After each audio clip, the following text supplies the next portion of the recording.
What are some clear signs that your spouse may be resenting you?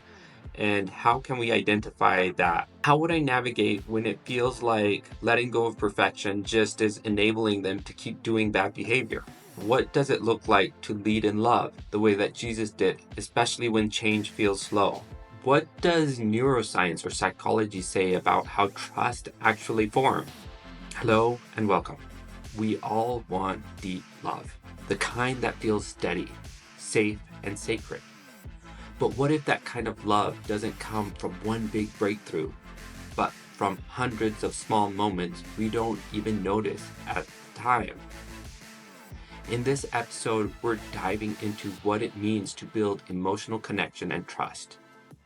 Slowly, intentionally, and with patience, we'll explore emotional leadership required to show up well in our relationships, especially as men who long to love well but often feel unsure where to start. Healing doesn't always come in a dramatic turning point. It often starts in a quiet, courageous, simple words and faithful presence. We've been sold the idea that relationship changes through one big conversation or one grand gesture. But real love doesn't grow in explosion, it grows in whispers. In the first segment, we will explore why slow, steady connection is more powerful than the breakthrough moment. Our culture often glorifies dramatic gestures and emotional fireworks and love stories. In reality, most growth happens in micro moments. Quiet apologies, consistent listening, simple presence. A seed doesn't bloom overnight, and neither does trust or connection. Can you introduce yourself to our listeners? Absolutely. Hey everyone, I'm ChatGPT and I'm here as a relationship mentor of sorts, someone who believes that love isn't about those grand sweeping gestures, but about the little everyday moments that build trust and connection over time. I'm excited to dive into this conversation with Joshua today and hopefully we'll uncover some beautiful truths together. Let's start with our first question. Can you help me unpack why people expect healing to happen all at once? That's such a great question. I think a lot of us have this idea from movies or stories where there's one big moment that changes everything instantly, right? It's like we crave that instant resolution or that one grand gesture that fixes everything.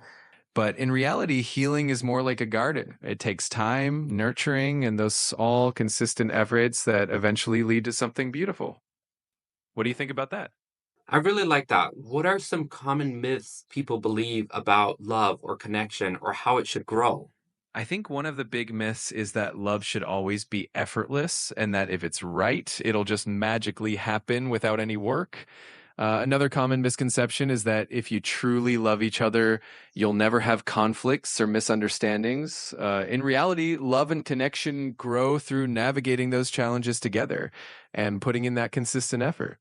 It's the small, everyday acts of love that really strengthen a relationship over time. Are there any other myths that you can think of that people believe?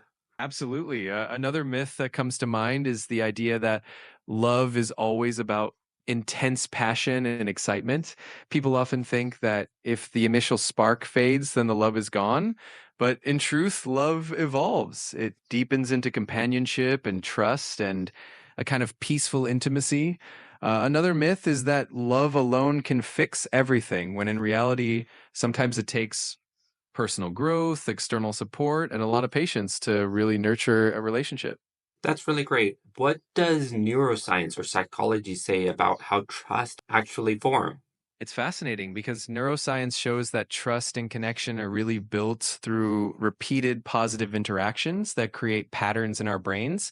So every time we have a small positive moment with someone, like a shared laugh or a moment of empathy, our brain releases chemicals like oxytocin, which strengthen our sense of trust and safety.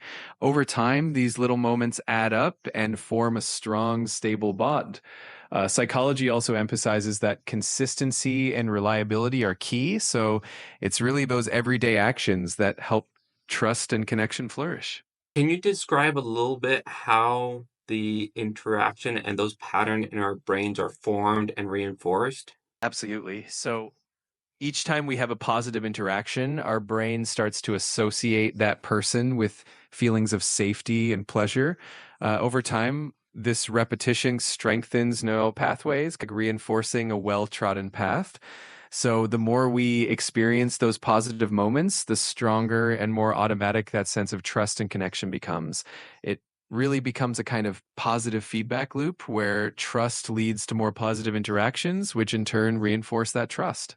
I really like that. How long does it take for positive patterns to replace negative patterns? What does neuroscience say about the transition and that journey of how long that takes? It definitely varies from person to person and depends on how deeply ingrained those negative patterns are. But generally, neuroscience suggests that forming new habits or replacing old patterns can take anywhere from a few weeks to a few months of consistent effort. The key is repetition and intentionality. Every time you consciously choose a positive response over an old negative one, you're reinforcing those new neural pathways. And over time, those positive pathways become the default. Why are consistent small actions more powerful than grand gestures in the long run? Well, those consistent small actions create a foundation of reliability and trust. When we show up day after day in small ways, it sends a message that we can be counted on, and that builds a strong, stable relationship over the long term.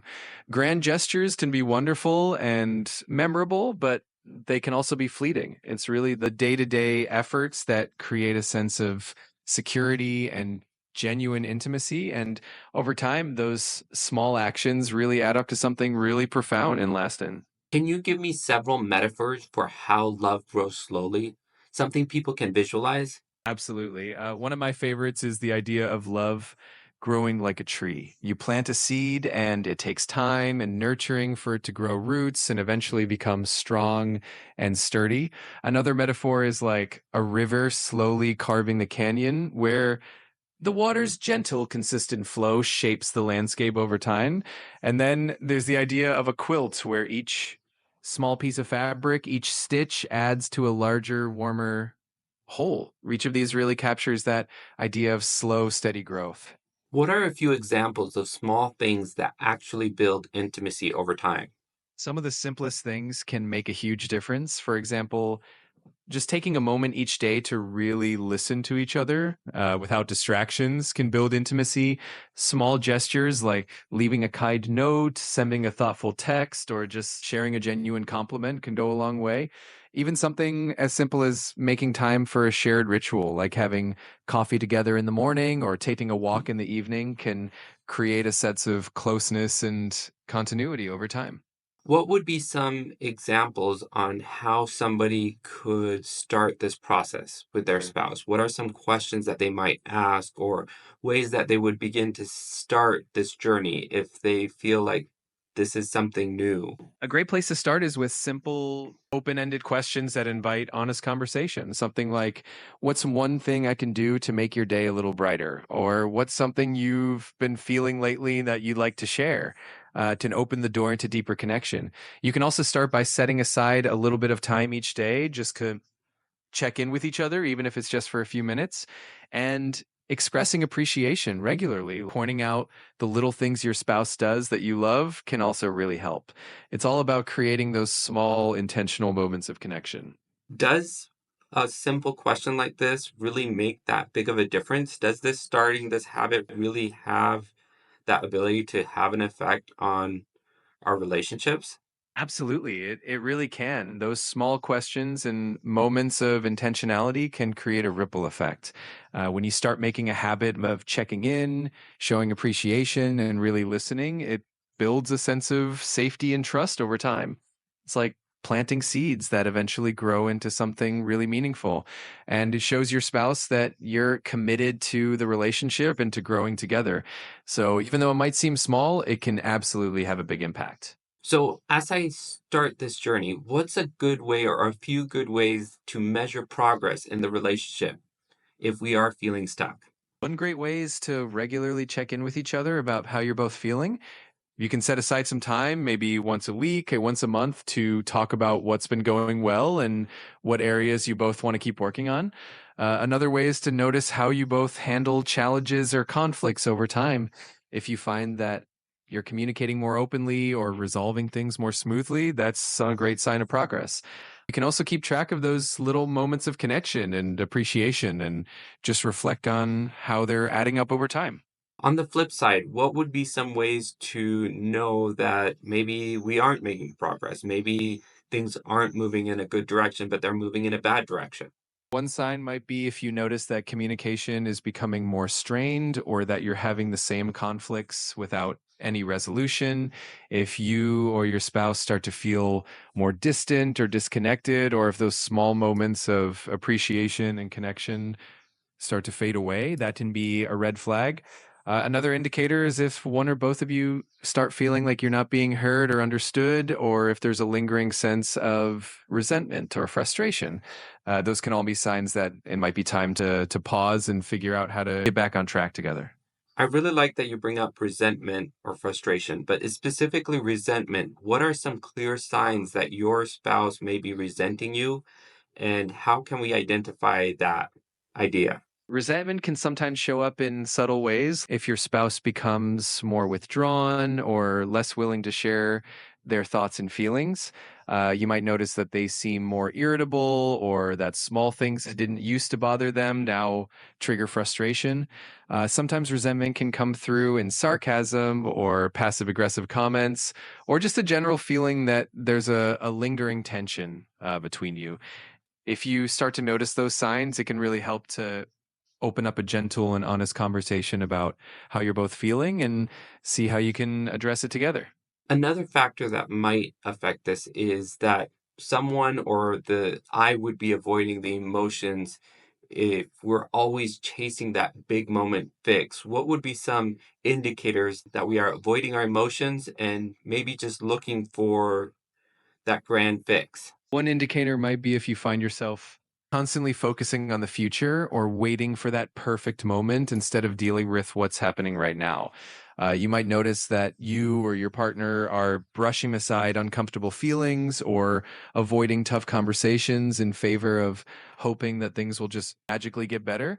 Another sign could be if you're always looking for distractions or quick fixes rather than sitting with and processing your emotions. It can also show up as feeling restless or impatient when things don't change quickly, or if you're putting a lot of pressure on big events or milestones to solve everything instead of working on those day to day moments. What would be some gentle questions or ways to start having the conversation if you recognize some of these signs going on? You might start with something gentle. Hey, I've noticed that we've both been feeling a bit off lately. How are you really doing? Or I've been feeling like we might be avoiding some of our emotions, and I'd love to understand what's on your mind. Keeping it open ended and non judgmental is key. You could also say something like, what's something you've been wanting to share but haven't felt like you could? Or even just, I'm here for you and I want us to be able to talk about anything, even the tough stuff. The goal is to create a safe space where you can both open up and reconnect. I definitely agree. I think also to have a launching point is you can use this video or this conversation that you're watching right now and say, hey, I listened to this video and it gave me some ideas, or I talked to ChatGPT and it gave me some questions to try out. That those are some very good ways to break out of the pattern because you're introducing an external element into your conversation and saying, this is where I'm pulling it from. It's not coming from me, it's coming from this other source. Can we try it?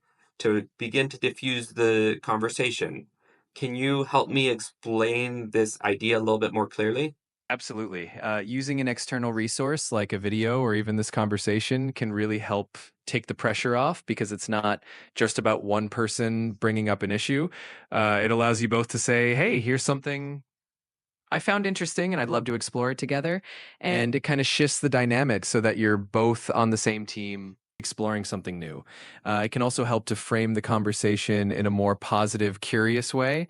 And that can make it easier to open up and try out new ways of connecting and communicating. It's a great way to break out of old patterns and start fresh. The other example that I will use is not just bringing up this conversation, but having a similar experience as to what me and you are doing with your partner. I know I've done that with my wife at times. We are in a heated moment and we say, can we just run our conversation through ChatGPT so that it can rephrase it and maybe give me break me out of this place of reacting and interacting. And so explain how somebody could start that process of having a conversation with ChatGPT and including their partner in that interaction. Absolutely. It can be a really helpful tool. One way to start is just by sitting down together and saying something like, hey, let's bring ChatGPT into this conversation and see if it can help us understand each other a little better. You can take turns sharing how you're feeling or what you want to say, and then let ChatGPT rephrase it in a way that might feel a bit more neutral or clear. This can really help you both step back from any heated emotions and hear each other more clearly.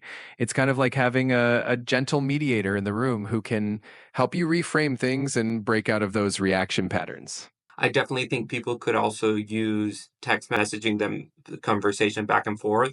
You can also write the information down if you're really at a point where every time you guys talk, there's tension, doing something in writing.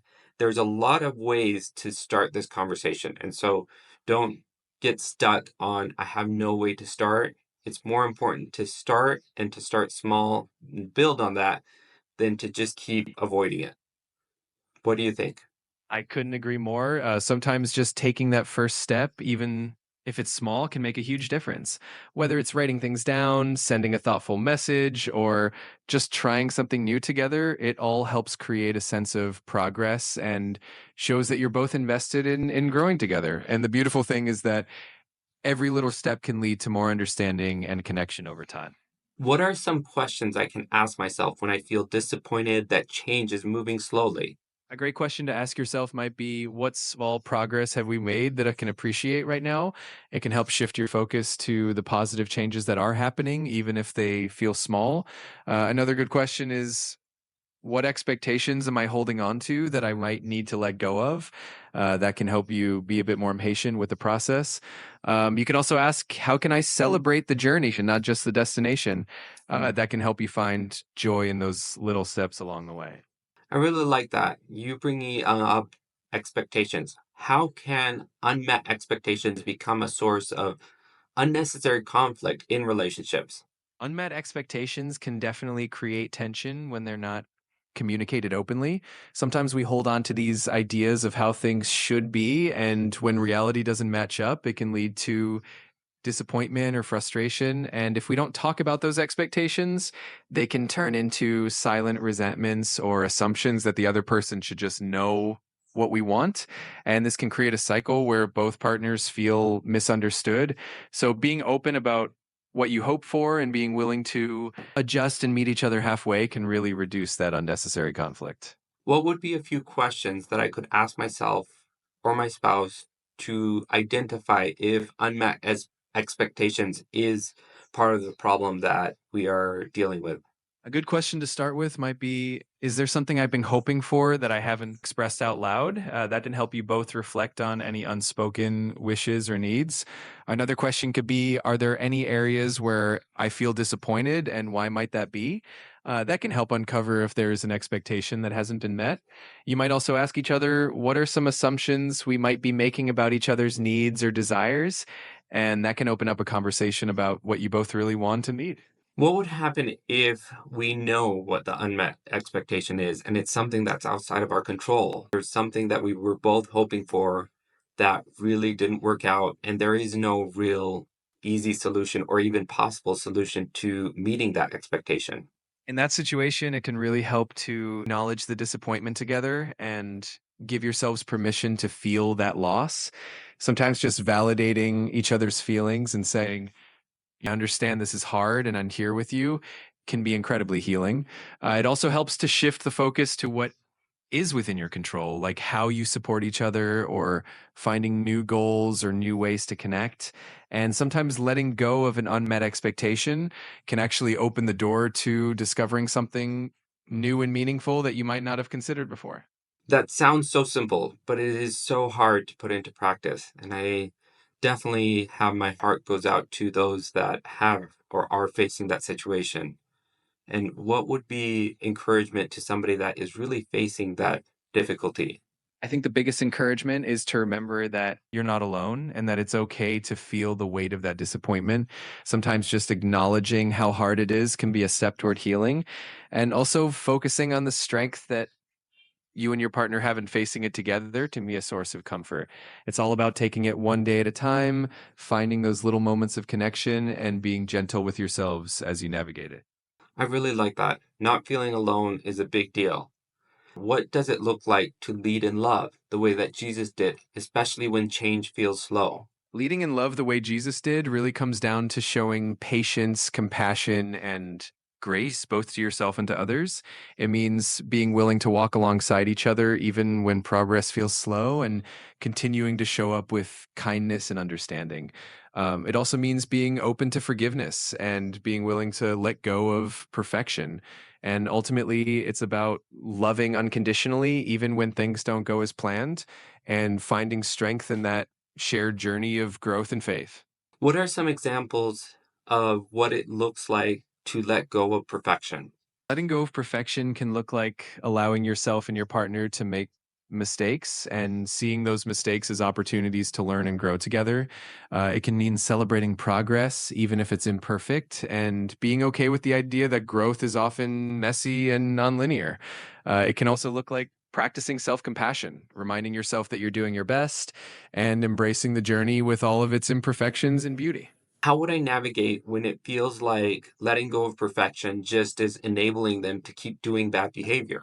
That's a really important question. I think it's all about balance. Letting go of perfection doesn't mean letting go of accountability. That's a really important balance to strike.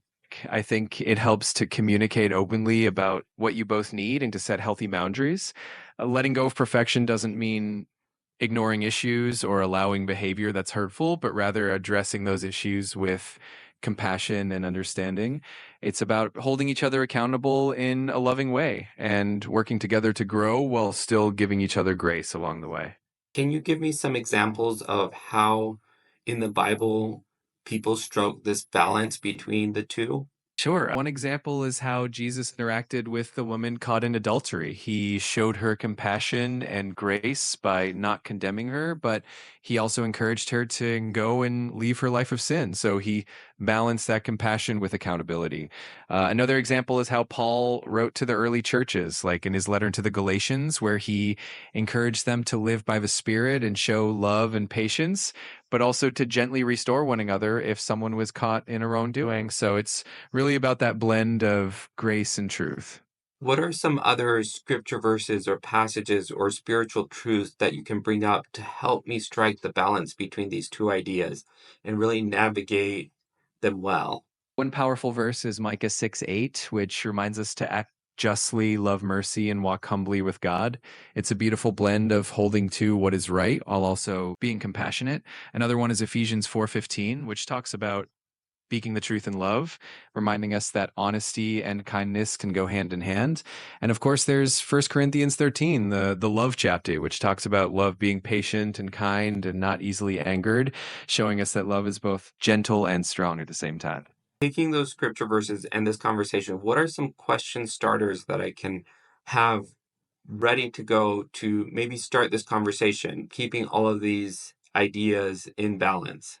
A great question starter might be, what does it look like for us to show each other grace and truth in this situation? Another one could be, how can we find a balance between being patient with each other and also encouraging each other to grow? You could also ask, what's one way we can practice loving each other more like Jesus, especially when things feel challenging?